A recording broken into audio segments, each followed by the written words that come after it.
David arrived on the scene just as the army was moving into attack position. And as they were shouting their war cry, I think that's so funny to read that part. Here's why. Their enthusiasm level, I imagine, was way down here somewhere at this point.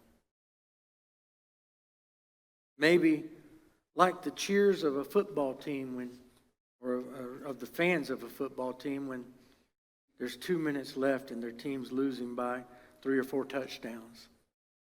Yay. Yay. Well,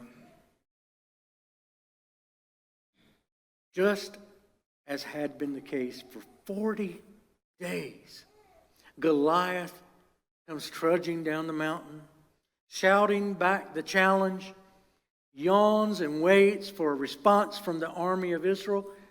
And guess what they do? They start doing the retreat shuffle.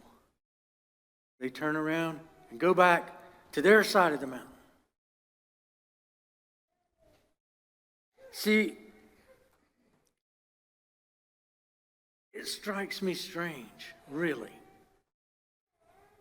that they would do that for 40 days.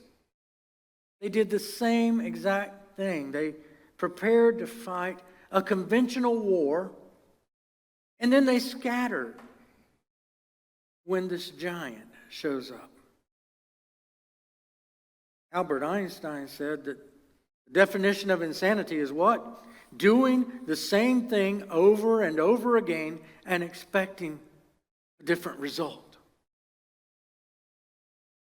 That's what the children of Israel were doing. This army did the same thing every day. They failed to deal with the real problem. The real problem was that giant. It wasn't the Philistine army. It's amazing, though. We tend to deal with every problem but the real one, the main one. The one which it takes God to resolve. Let's see, God, let me see if I can check off all these problems here. I'm going to take care of all of them that I can. If there's any left that I can't handle, I'll let you know. That's what Israel was doing. They were looking at life from the ground level. When we do that, we often ignore the giants. The giants that God has already equipped us to defeat when we depend on Him.